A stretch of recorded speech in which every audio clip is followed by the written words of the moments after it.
So President Trump just signed a historic executive order aiming to bring down drug costs here in America. Also, an American citizen has been released from Hamas. And Scott Besson shares the details of the new trade agreement with China. Mr. Price controls. Say it. How do you respond to the fact that this... It's not price control, no. What was price control is before. If you want to talk about price control is what they were doing. They were making us pay. They set a price and they said, here's what we're going to pay. And anything else charge America. Because at that time they had a very stupid president and it really went crazy during the last 4 years. And remember this, the Democrats are the ones that allowed this to happen. They were the ones that were the protector of this pricing system.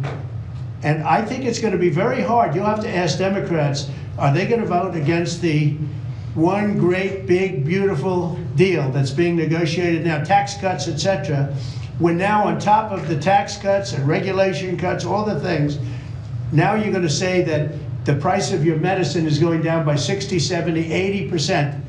You're going to vote against it? I think a lot of Democrats are going to be forced to do something that their leaders are going to beg them not to do, and that's vote for the bill. I don't see how they can vote against it. How can they vote against it when drug prices, drugs and pharmaceuticals are going to be down 70, 80%? It's going to be very interesting. Okay, so that's President Trump signing an executive order to lower drug costs in America. How is this supposed to happen? Let me explain. Imagine this. America is paying $10 per pill and Germany's paying $2 per pill, but we're buying the same pill. Now, obviously, if I stop right there, everybody's like, wait a minute, why is America paying so much money for the same pill? That's exactly why he's signing the executive order. So he may not be able to get the pharmaceutical companies to agree to sell to America at $2 a pill, but maybe he can get it down to $5, maybe $6. That's better than where we're at right now, especially because that cost is obviously passed on to the end consumer. Now, right after he signs this executive order, Rachel Scott from ABC, she couldn't help herself. She had to ask the president about Qatar gifting a Boeing jet to temporarily replace Air Force One until the new one arrives. Here's what he said. President, what do you say to people who view that luxury jet as a personal gift to you? Why not leave it behind? You're ABC fake news, right? Why not? Only ABC, well, a few of you would. Let me tell you, you should be embarrassed asking that question. They're giving us a free jet. I could say, no, don't give us, I want to pay you $1 billion or 400 million or whatever it is. Or I could say, thank you very much. You know, there was an old golfer named Sam Snead. Did you ever hear him? He won 82 tournaments. He was a great golfer. And he had a motto, when they give you a putt, you say, thank you very much. You pick up your ball and you walk to the next hole. A lot of people are stupid. They say, no, I insist on putting it. And then they putt it and they miss it. And their partner gets angry at them. You know what? Remember that, Sam Snead. When they give you a putt, you pick it up and you walk to the next hole and you say, thank you very much. Respectfully, sir, as a businessman, some people may look at this and say, have you ever been given a gift worth millions of dollars and then not received anything? It's not a gift to me, it's a gift to the Department of Defense. And you should know better, because you've been embarrassed enough, and so has your network. Your network is a disaster. ABC is a disaster. Here is the bill. Bobby, come on over here.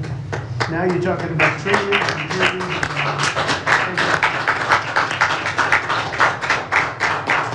Thank you very much, everybody. All right, so that's classic Trump and classic ABC. That's always going to take place.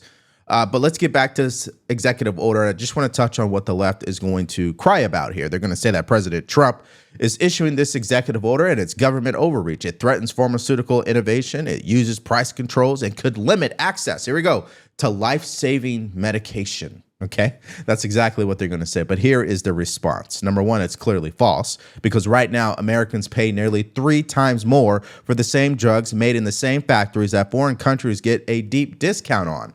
And why would a developed nation be paying less than we are? I'd understand if they were not a developed nation, but if you're in Europe, you shouldn't be paying less than we are. What do you think of the president getting in, making this kind of statement on drug pricing? Joe Biden did this, if you remember. He just didn't know how to communicate it right. But I mean, this actually passed Congress and was signed into law by the president, former president, under the former administration, which allowed them to negotiate drug prices through Medicare and Medicaid. Look, I'm all for it. I'm glad the president is doing it. I'm very happy they're no longer in a thrall to Big Pharma, but we'll see what happens because these executive orders tend to come and tend to go depending on who decides to have the presidency or at the last moment. The law is in place already. And when Democrats passed that law under the last administration, Republicans opposed it tooth and nail. So again, I'm glad to see that they're coming around, but it's just interesting to me that they will never come around to anything that's not coming out of President Trump's mouth, even though it's exactly something that President Biden did under the law in the last administration. Okay, so this is a perfect time to point this out. There is a clear difference between being a Christian conservative and being a Republican. Most of these videos that I'm doing, my opinion that I have about this and how we support Trump, I don't always agree with Republicans because I know they're not doing anything in Congress. They've only passed 5 bills, people. Come on. This is ridiculous. We have a Republican majority. What have they done up to this point? It blows my mind. Now, what also blows my mind is how much the media is freaking out over President Trump potentially receiving a 747 jet from the family of Qatar on a temporary basis until the actual official Air Force One is delivered, a new one. And some people believe that won't happen until he leaves office. Now, let me just show you how crazy they're getting. Listen to this. Congressman, apparently the U.S. and Qatar are working out the final details of a gift, a big gift, a giant luxury 747 aircraft that President Trump is reportedly going to accept, and the military is going to convert into being able to use as Air Force One, and then it may end up at the Trump Presidential Library after he leaves office. How do you feel about this gift? That it is brazen corruption, a violation of the Constitution, the Foreign Emoluments Clause. It is a gift from a foreign government that is expressly not permitted under the Constitution. And given that Donald Trump, as we know, is purely transactional, this gift, which ultimately will go to him, it's not for the United States, of course, curries favor with him. And perhaps there is not a specific official act that he has taken in return for that payment, such that our current state of public corruption law would not apply. And of course, he's immune because the Supreme Court has given him criminal immunity. And that's exactly why I have no respect for Democrats like Congressman Goldman, because they give disgusting responses like that. Let me break it down for you here. He claims that the Supreme Court has given President Trump criminal immunity. Think about the term that he's using, criminal immunity. So did Joe Biden receive criminal immunity? And whoever becomes the president in 2028, are they going to receive criminal immunity? Let's just be real here. Let's be consistent. If you want to argue the legal aspect of this, go right on ahead. But the claim that Supreme Court is dishing out criminal immunity is ridiculous. But this is just the latest reflection of an egregious, corrupt presidency that is using the office of the presidency for his personal gain. This is the latest one, $400 million, $2 billion crypto deal where Donald Trump himself is prepped to make tens or hundreds of millions of dollars from it, from a foreign country-backed deal. This is beyond anything that we've ever seen. And the fact that, from my vantage point, John, as a former 10-year DOJ career prosecutor, to see that the Attorney General has signed off on this on one of the most pathetic and weak legal analyses I've ever seen. Okay, so before I even respond to him, which is ridiculous, I'm going to give you the facts. You can make up your own mind. Let's first hear from today's sponsor. Debt doesn't just appear. It builds. It grows little by little.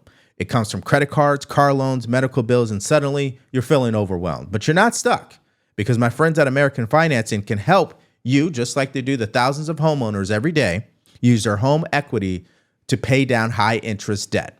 And they do that by rolling all these payments into one affordable monthly payment. You can save almost on average $800 a month.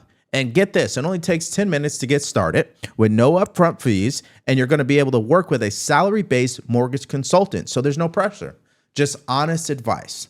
To get started, all you have to do is call 1-866-890-9392. That's 866-890-9392. Or visit americanfinancing.net/Devori or click the link in the description below. We should absolutely expect a challenge to this year. Democrats have been very vocal over the last hours about their opposition, saying that this violates foreign emoluments laws. This is a question, though, of the extent that they would be able to prove that this amounts to bribery. The question here is when you're talking about an aircraft that's $300 to $400 million, that apparently, according to two sources, including one who tells me that the Qataris intend to effectively gift this aircraft to the Trump Library Foundation once President Trump leaves office. And the new Air Force One is expected to be completed in a couple years' time, sometime near the end of this term in office here. Okay, so the fact of the matter is this. As you guys know, the left is claiming President Trump is violating the law because no government official, even the president, can receive a gift from a foreign nation. We all agree on that. But what happens when that gift is given to the Department of Defense for federal business, like Air Force One? It is legal at that point. And did you know that once DOD transfers this plane to the president's library, it is decommissioned and the president is not allowed to use it anymore? But as you know, the media is not going to explain it to you that way. They're going to spin this as a way that President Trump is trying to be a king, and this is what an authoritarian leader would do, and we're going to challenge this in the courts. Go ahead, waste taxpayer money on something like this, please.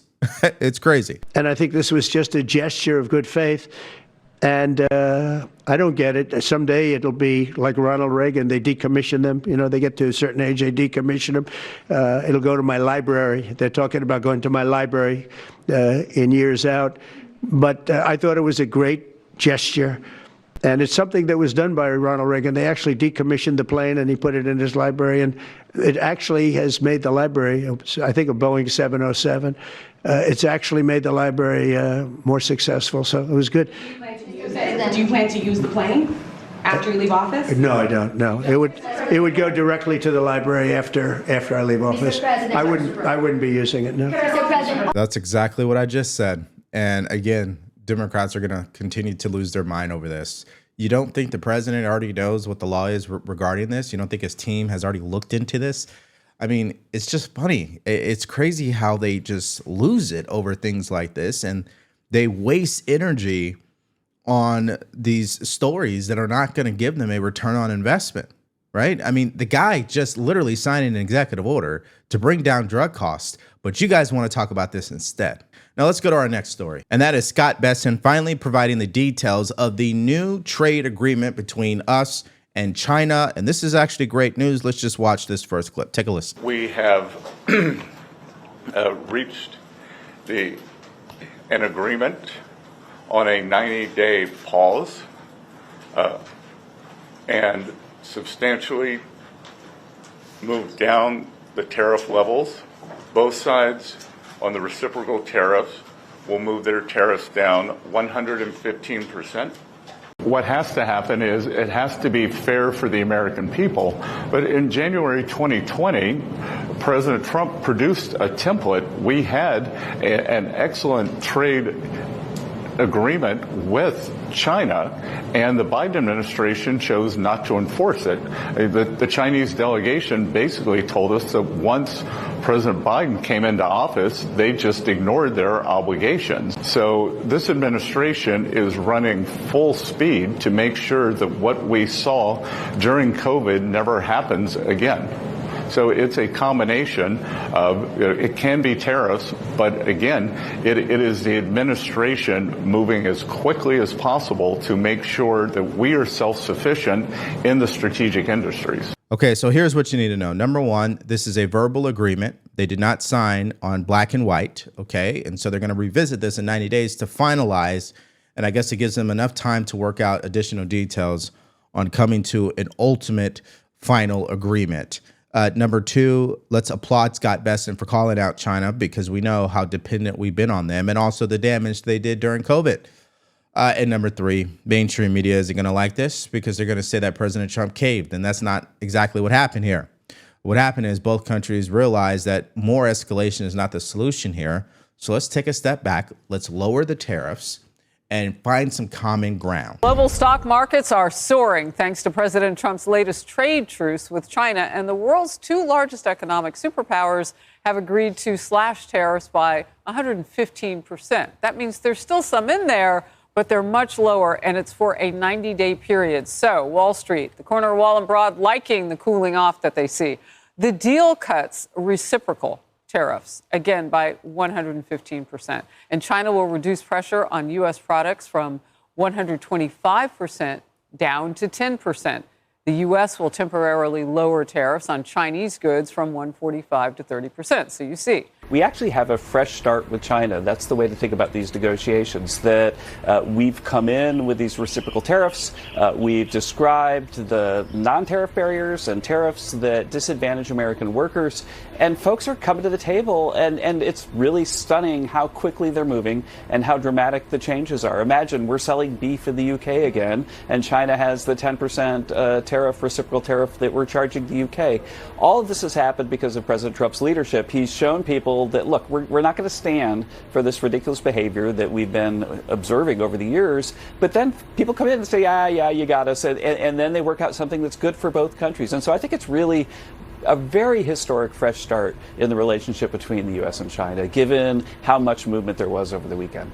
And it's no surprise that Democrats have to disagree with this in some way. Here is Congressman Swalwell putting this up this morning. Just like I told you, Trump caves on China. Thank you. You went to the town halls and town squares. We did this. And here's Chuck Schumer saying the same thing. Sadly, it looks like China once again got the better of Trump. Another example of Trump chaos. He has one policy one day, one the next. Who knows what it'll be tomorrow? My response to Chuck Schumer is, what policies do you guys have? Because at least the President Trump has a plan. I still have yet to hear your plan. The Trump economic plan is three pieces: trade, tax, and deregulation. Trade has been implemented first, and that process is occurring. We believe that the tax portion is going very well. Speaker Johnson, Leader Thune, who I am in constant contact with, believe that midsummer that we will pass, as the president likes to call it, his one big beautiful bill, and we believe that that will provide substantial relief for American households. And then deregulation,